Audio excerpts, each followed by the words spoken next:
Корисне з приємним. Родина проводить час разом, досліджуючи правила поведінки у надзвичайних ситуаціях спільно з експертами. Приєднуйтеся до гри. Так, я бачу, ви згадали гру на вивільнення агресії. Я виграю! Все, припинили кидатися. Ми далі грати будемо? Так. Вибач, мам, твоя черга. О, мінна небезпека. Це суперважлива тема. До речі, у мене в класі є діти, які виїхали із зони бойових дій.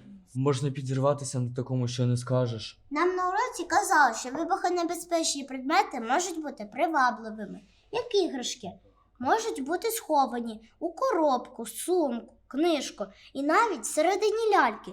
Але якщо вона нова і в упаковці. До будь-яких вибухонебезпечних предметів чи підозрілих не слід підходити. Потрібно бути уважними та обережними, особливо на деокупованих територіях, де велися активні бойові дії. Якщо виявили такий вибухонебезпечний чи підозрілий предмет, краще відійти. Вибухонебезпечні предмети бувають різні. Навіть боєприпаси, які не розірвалися, несуть величезну небезпеку. Якщо ви помітили будь-які предмети, які лежать не в своєму місці, дроти чи будь-що інше, що може становити небезпеку, не слід його чіпати. Краще відійти тим самим шляхом, який ви підійшли, і зателефонувати 101. Ну, звісно, коли бачиш щось незнайоме чи небезпечне, не береш його. Це добре, коли бачиш. А якщо ні? Вон писали, одна жінка пішла через високу траву, не побачила розтяжку там і підірвалася.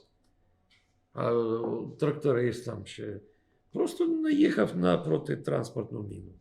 От-от, слухайте дідуся, в наші ліси ще не можна ходити. І взагалі в будь-які місця, які мають знаки, що вказують на небезпеку або особливо вибухонебезпечні предмети, краще їх оминати. Так ми й не ходимо. Хто зна, скільки ми не будемо ще збирати там гриби і ягоди. Ну от чого? Чого ми не можемо збирати гриби на дачі?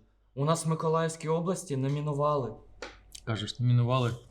Але були атаки касетними боєприпасами. Могли лишитись не підірвані. Точно. У нас хоч і не було окупації, але ж в річці знайшли щось схоже на міну. Тому, як я казала, ми ходимо купатися тільки на спеціально облаштовані і перевірені пляжі. І в жодному разі не наближаємося до небезпечних предметів.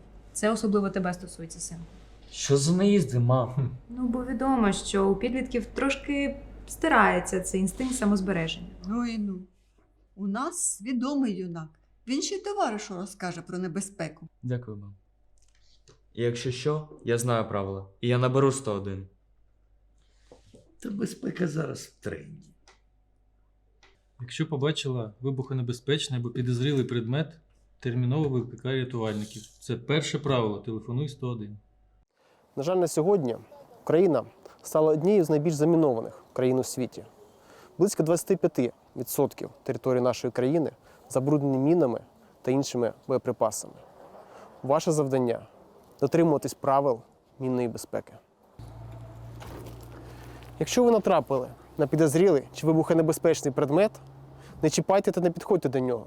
Відійдіть тим самим шляхом та зателефонуйте 101.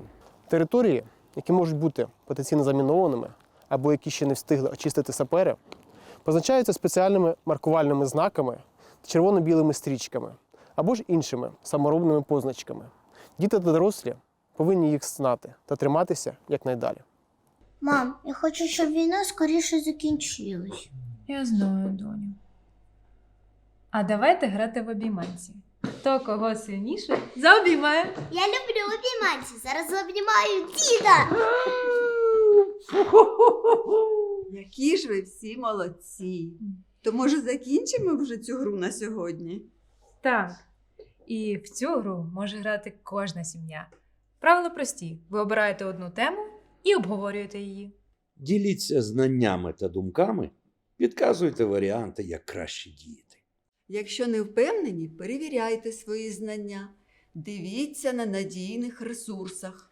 Повторюйте, щоб краще запам'ятати. Продумуйте сімейні плани на всі випадки. І скачайте всі матеріали. І пройдіть всі тести після серії. Точно. Пройдемо тест.